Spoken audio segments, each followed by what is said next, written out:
What's up everybody, welcome back to yet another video here in the cave. Today we are tying a variation of the Christmas tree I made a few days back or a week, depending on when you watch this video.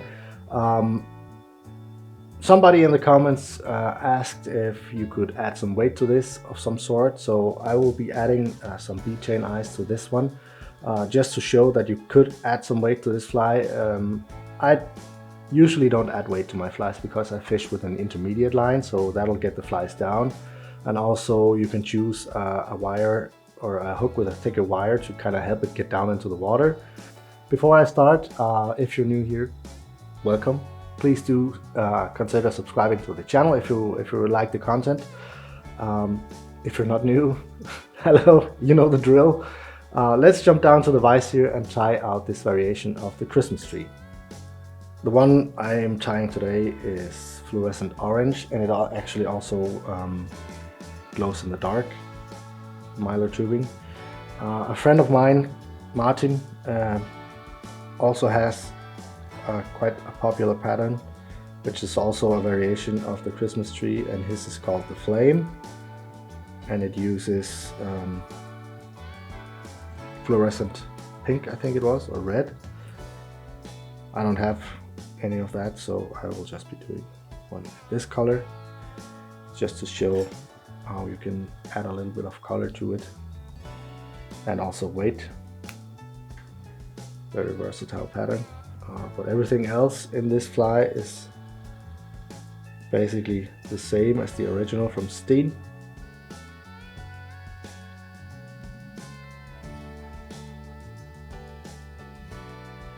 Let's get some red yarn in here.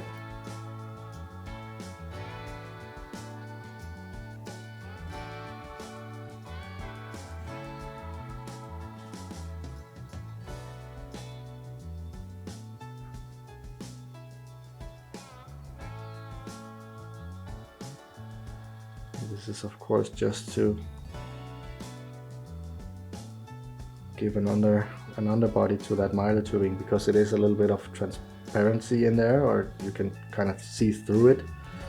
So giving a colored underbody will show through that.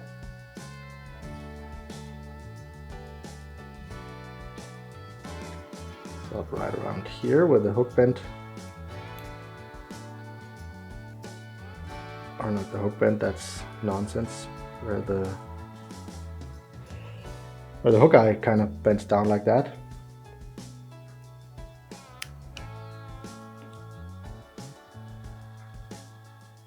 The tail, I want to measure that out. I want it to be as long as the hook. Grab a dubbing needle, something pointy. Scruff this up.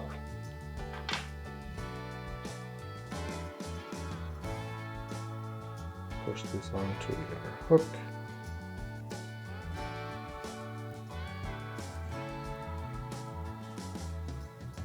Right here. Catch that with a tying thread. Get some turns in here.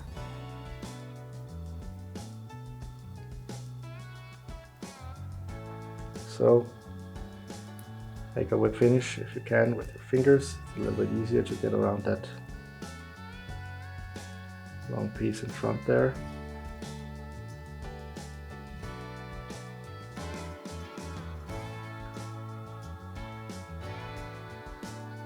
Come off the thread. Give that knot some varnish. There we go.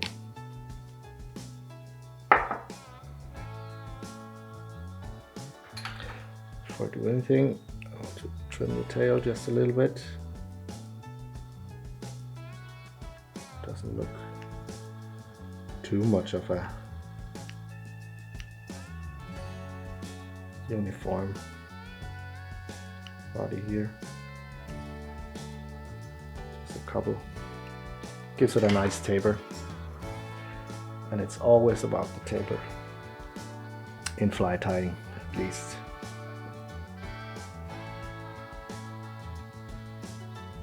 reattach your tying thread up in front here. Go back just a tiny little bit so you have a base you can tie onto, and you flip this front facing part back over on itself. Same thing here. Don't want it to be longer than the tail, so I will trim it off here.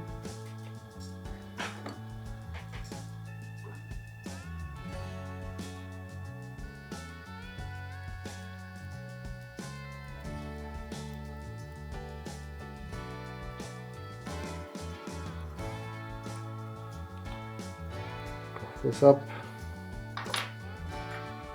grab a burst tool if you have it on, or just do it with your fingers like this. I just like using this good old tube.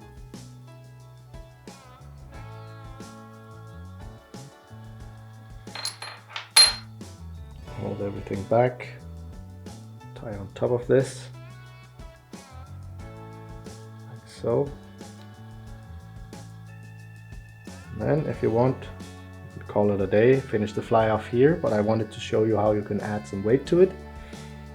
So grab some bead chain eyes.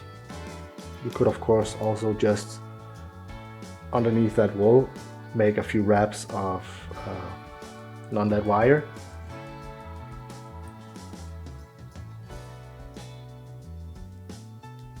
Get these eyes in on top here.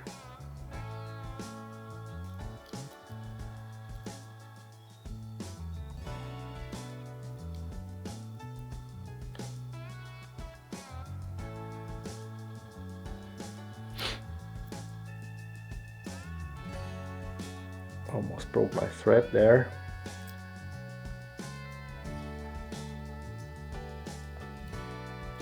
On the eyes.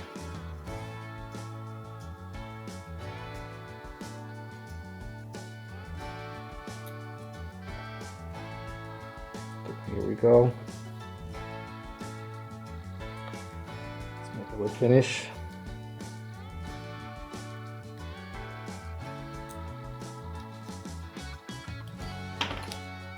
Tying thread, give it some varnish,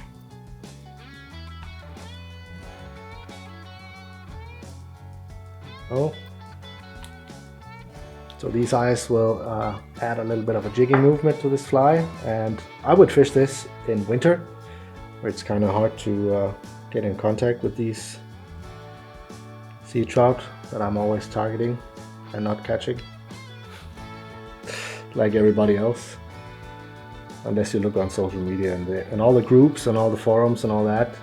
It always seems like everybody else is catching more fish than me, but that's social media there for you. So that is the fly. Thank you guys so much for watching. Please do remember to subscribe to my channel if you haven't already. Check out some of the links down in the description, the fly tying music, and maybe some of the new merch. I'm working on more stuff. But for now there's only this zombie fish head kind of thing that wants more flies. Check it out. Thank you for your time, and I will see you in the next one.